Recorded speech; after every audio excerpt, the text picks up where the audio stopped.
Welcome to The Explainer. Today we're diving into a story that honestly feels like it was cooked up by a Hollywood random pairing generator. But it's also turning out to be one of the most talked about and maybe even one of the most heartwarming stories of the year. So what do you get when you cross the guy with a very particular set of skills with the undisputed queen of running in slow motion on a beach?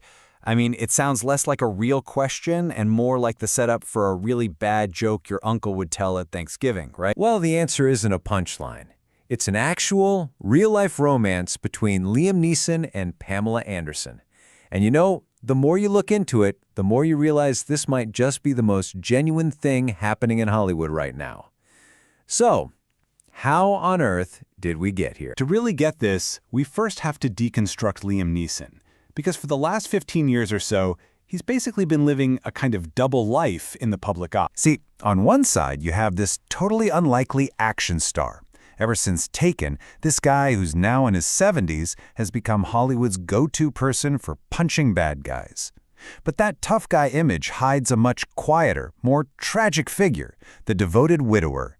His marriage to actress Natasha Richardson was a true Hollywood love story, right up until it was cut short by her tragic death back in 2009. And Neeson's grief has been a huge part of his story for over a decade.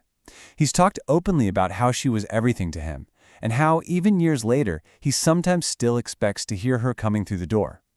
This deep sense of loss has really defined his personal life for all of us watching. And that really drove home how he felt about romance. Just last year, someone asked him about his love life, and his answer was pretty final. No, I'm past all that. Okay, remember that phrase, past all that, because it's about to get really, really ironic. Okay, now for the other half of this completely impossible equation.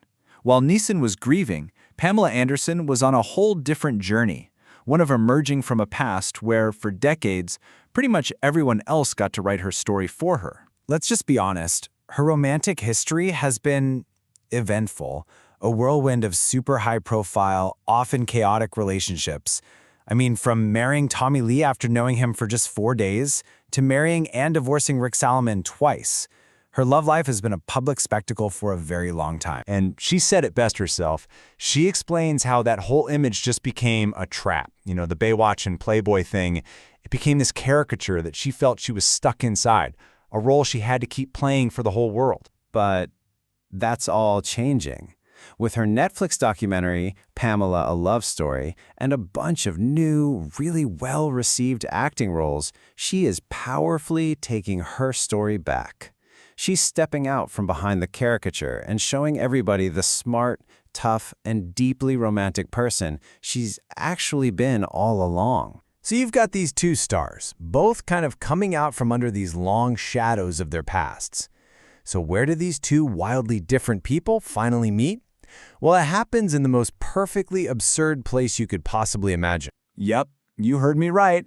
Not some serious drama, not a prestige romance flick, but the set of the slapstick-heavy, totally zany reboot of The Naked Gun. You know, the movie franchise famous for its ridiculous, over-the-top gags. You can't make this stuff up. And the evidence that something was up started spilling out almost right away.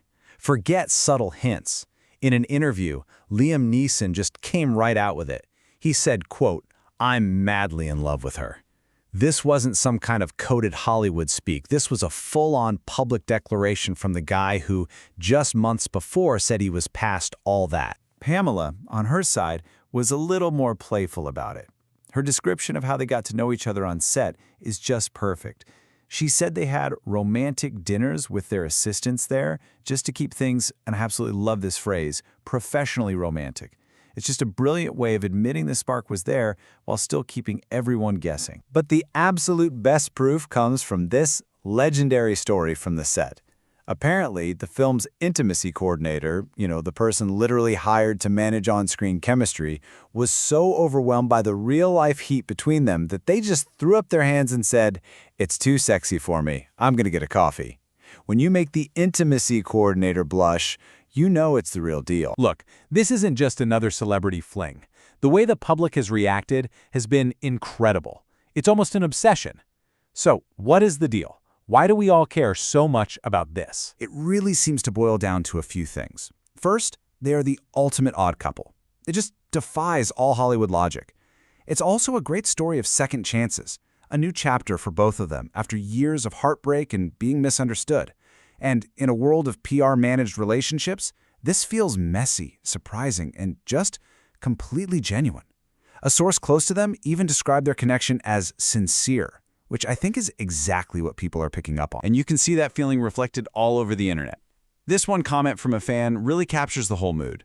Nobody saw this coming, nobody could have predicted it in a million years, but now that it's here, everyone's like, yeah, it just works. And really, that's what we'll leave you with. In an industry that's built on illusion, where every romance feels like it was put together by a focus group, maybe the most authentic love stories are the ones that make absolutely zero sense on paper.